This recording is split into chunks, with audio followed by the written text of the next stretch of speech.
শত বছরের অপেক্ষার অবসান ঘটিয়ে নওগাঁর আত্রাই নদীর উপর মান্দাখিয়া ঘাটে সেতু নির্মাণের খবরে স্থানীয়দের মাঝে আনন্দের জোয়ার বইছে।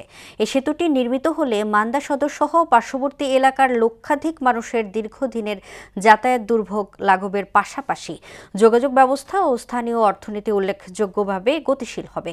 হাবিবুর রহমানের প্রতিবেদনে জানাচ্ছেন মাহমুদ আক্তার।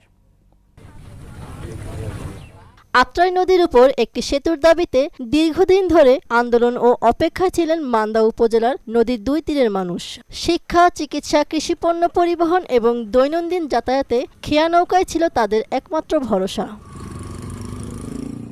অবশেষে সেই প্রতীক্ষার অবসান ঘটিয়ে খেয়াঘাটে ১৯০ মিটার সেতু নির্মাণের অনুমোদন পাওয়ায় আনন্দের জোয়ার বইছে এলাকাবাসীর মধ্যে।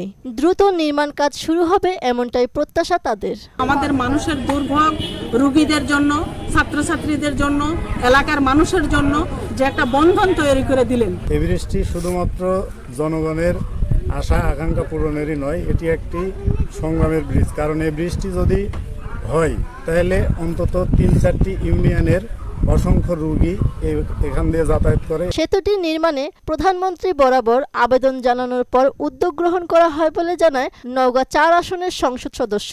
জেলার ৭টা ইউনিয়ন একদিকে আর ৭টা ইউনিয়ন একদিকে মোটামুটি এভারেজ এরকম ভাবে বিভক্ত হয়ে আছে এই নদীর কারণে।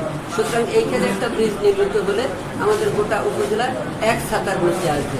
১৪টা ইউনিয়নের মানুষই এই ব্রিজের সুফল পাবে। দীর্ঘ ১ শতাব্দীর অপেক্ষার পর সেতুর অনুমোদন পাওয়ায় স্থানীয়দের এখন একটাই প্রত্যাশা, নির্ধারিত সময়ে শেষ হবে সেতুর কাজ। এটা মান্দাবাসীর জন্য অবশ্যই গর্বের বিষয় যে মাননীয় এমপি স্যার তার এই যেই কথা দিয়েছিলেন মান্দাবাসীর কাছে সেটা উনি সম্পূর্ণ করেছেন এবং সেটা পরিকল্পনা কমিশনে অনুমোদন পেয়েছে। প্রসাদপুর খেয়াঘাটে ১৯০ মিটার সেতুটি নির্মাণে ইতিমধ্যে মাটি পরীক্ষা ও সম্ভাব্যতা যাচাই করা হয়েছে বলে জানায় এলজিইডি প্রকৌশলী। মধ্যপাত্র স্থানে মাটি পরীক্ষা এবং সম্ভাব্যতা যাচাই করা হয়েছে।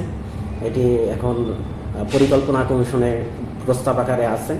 এটি পাশ হলে অত্র এলাকার ৫০টি গ্রামের মানুষজনের জীবনযাত্রা বদলে যাবে। সেতুটি নির্মিত হলে যোগাযোগ ব্যবস্থার আমূল পরিবর্তন সহ অর্থনৈতিক কর্মকাণ্ডে নতুন গতি আসবে বলে আশা সবার। মাহমুদ আক্তার, মোহনা সংবাদ।